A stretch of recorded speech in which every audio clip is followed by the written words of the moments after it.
अस्सलामुअलैकुम। अभी हम मैथमेटिक्स का एक इम्पॉर्टेंट टॉपिक कॉन्करेंट ट्राइंगल को डिस्कस करते हैं। ये ज़्यादातर जहाँ थ्योरम इस्तेमाल होते हैं वहाँ ये कॉन्करेंट का टॉपिक मौजूद होता है। थ्योरम में ये कहा जाता है कि ये दो ट्राइंगल हैं इस तरह की, तो आप प्रूव करें ये एक दूसरे के कॉन्करेंट है। तो थ्योरम को समझने के लिए हमें कॉन्करेंट के पूरे कंसेप्ट को समझना पड़ेगा। कॉन्करेंट का मतलब क्या है? कॉन्करेंट का मतलब है सेम साइज या सेम शेप, यानी दो चीज़ें कॉन्करेंट होगी जब उनका साइज और उनकी शेप एक जैसी हो। जैसे ये दो मार्कर हैं, ये एक ही साइज और एक ही शेप के हैं, तो हम कहेंगे ये दोनों मार्कर एक दूसरे के कॉन्करेंट हैं। या फिर ये जो दो ट्राइंगल्स हैं, देखने में इन दोनों की शेप बिल्कुल एक जैसी है और साइज भी दोनों का एक जैसा है, तो हम कह सकते हैं ये ट्राइंगल कॉन्करेंट है इस ट्राइंगल की।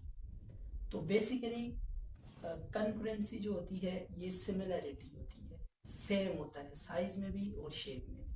अब थ्योरम में इस बात को प्रूव करना थोड़ा मुश्किल होता है, इसके लिए हमें ट्राइंगल के बेसिक एलिमेंट को समझना पड़ेगा। ट्राइंगल के बेसिक 6 एलिमेंट होते हैं। 6 एलिमेंट किस तरह होते हैं?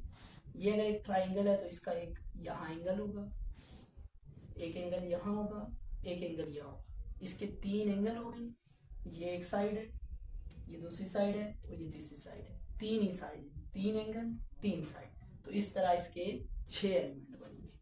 अगर हमें ये प्रूफ करना है कि ये ट्राइंगल ए बी सी और दूसरी ट्राइंगल डी ई एफ दोनों एक दूसरे के कॉन्ग्रुएंट है, इक्वल है, बराबर है, तो उसके लिए हमें इन 6 एलिमेंट को एक दूसरे के इक्वल प्रूफ करना होगा।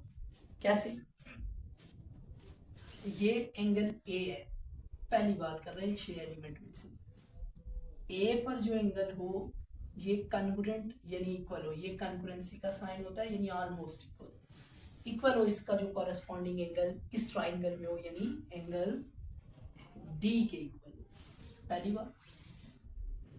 दूसरी बात, ये इस ट्राइंगल का जो दूसरा एंगल इस पॉइंट पर हो जो कि एंगल सी है, इसको कॉन्ग्रुएंट होना चाहिए इस ट्राइंगल के इस एंगल के कॉरेस्पॉन्डिंग एंगल जो कि एफ है।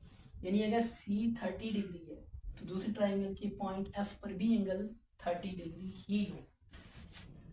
दो एंगल प्रूफ हुए। तीसरी बात, ये जो एंगल बी है, ये जो एंगल बी है ये कॉन्ग्रुएंट हो इसका जो दूसरी ट्राइंगल में कॉरेस्पॉन्डिंग एंगल हो, यानी एंगल ई के कॉरेस्पॉन्डिंग हो। अगर ये 50 है तो इस पॉइंट ई पर दूसरी ट्राइंगल में भी ये 50 ही होना चाहिए। तो भाई अगर हमने दो ट्राइंगल को कन्वर्ट प्रूफ करना है तो सबसे पहले हमें ये 3 एंगल एक दूसरे के इक्वल प्रूफ करने होंगे। अब हम अगले 3 एलिमेंट यानी लेंथ वाइज देखते हैं।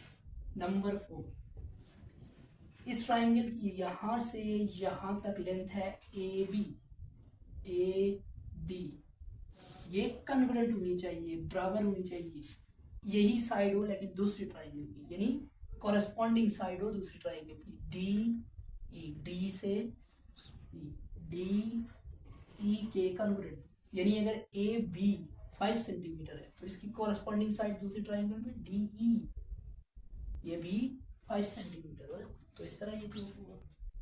पांचवी बात देखिए, नंबर 5, अगर ए सी ये साइड है ए सी, तो इसको कन्ग्रुएंट होना चाहिए उस ट्राइंगल की जो कॉरेस्पॉन्डिंग यही बेस में साइड हो, डी एफ के से इक्वल होना चाहिए। अगर ये 3 सेंटीमीटर है तो दूसरी ट्राइंगल की भी ये साइड 3 सेंटीमीटर होनी चाहिए। नंबर 6, सी से बी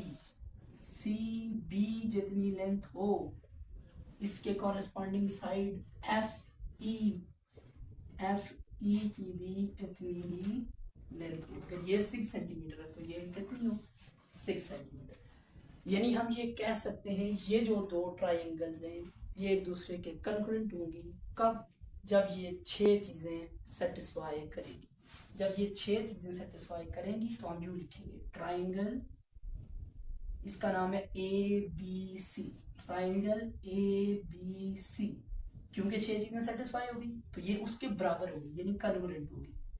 कन्वर्जेंट होगी दूसरी ट्राइंगल जिसका नाम है डी ई एफ,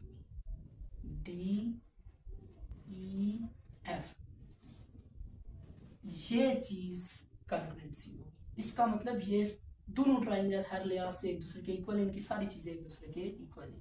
कब? जब ये 6 चीजें सेटिस्फाई होंगी तो दोनों ट्राइंगल जिनको आप मुवाजना कर रहे थे वो दोनों कन्वर्जेंट होंगे।